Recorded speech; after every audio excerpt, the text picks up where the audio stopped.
is Surabhi Jain and I am a personality development trainer for kids, and this video is a part of my series where I'm going to share with you certain manners and etiquettes and common courtesies which together we can teach our children to make them more responsible and better human beings. So today I'm going to share with you certain don'ts of cell phone etiquettes which we can discuss with our kids and make them socially responsible. So the first in this is discussing personal topics. If you need to take a phone call in a public place, keep in mind two things: your surroundings and the topic you talk about. So what can you do? In case of private and sensitive matters, receive the call and ask the person to call back later. Or you can move to a more private place. Sometimes it happens even when we think we are not being loud, people might be able to hear us. Also, very important thing to keep in mind is the language we are using. The language which we use should depend upon the place where we are. So the next don't of cell phone etiquette is using your phone during face-to-face time.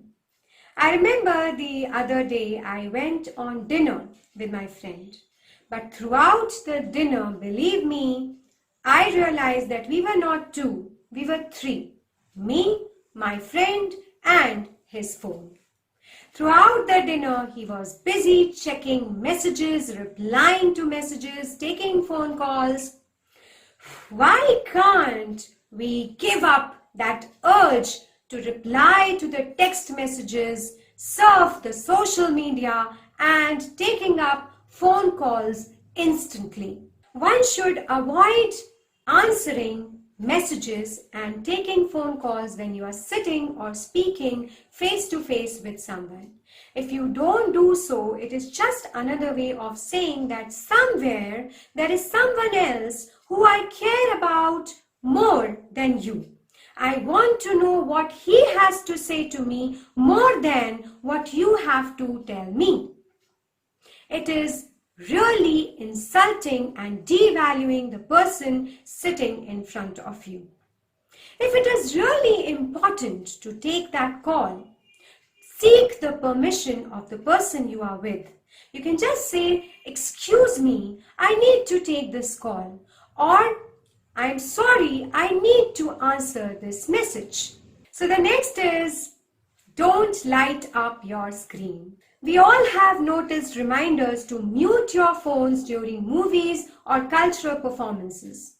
But there is another equally annoying feature of your phone: your phone's bright screen. So if you are in a theater, an auditorium, or a concert room, or any other public place where the brightness of your phone screen can glare the eyes of the people present there, do turn down the brightness of your screen. In fact, a better option is not to use your phone unless it is really important. So the next very important don't of cell phone etiquettes is don't make people wait. Now imagine you are standing in a line in a public place, maybe a grocery store or maybe a bank, and your phone rings. What will you do?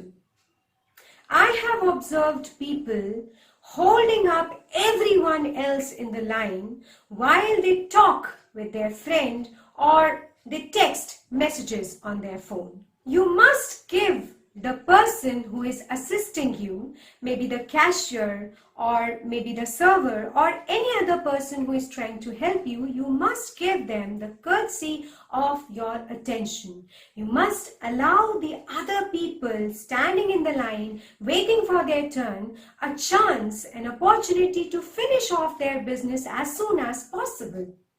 So what to do in such a case? When you receive a call while standing in a line in a public place, you can either receive the call and tell the person to call back later, and if it is really urgent to complete that call, step away from the line, receive the call, talk and then again join the line so that the other people do not get disturbed. The next and the last very important don't of cell phone etiquettes is don't use your phone during meals. It's time we set boundaries on when and where to use our cell phones. Whether it's a dinner with a friend, family, or colleagues, if you can, put your phone on mute or put it out of sight when you are interacting with others. If you keep on looking at your phone while interacting with them, it might give them a feeling that your phone is more important than the interaction with them. No one wants to compete for your attention. So it is really important not to use your phone during meals. So today we discussed the 5 do's and the 5 don'ts of cell phone etiquettes. Together we can discuss these do's and don'ts of cell phone etiquettes with our children to make them socially responsible. But remember, all these do's and don'ts apply to us too as adults. As parents, we are the biggest role models for our kids. So this was a part of my series where I'm going to share manners, etiquettes and common courtesies with you, which together we can share with our children to make them more responsible, more successful now and throughout their lifetime. So stay tuned for more. Until then, this is Surabhi Jain saying goodbye till we meet again.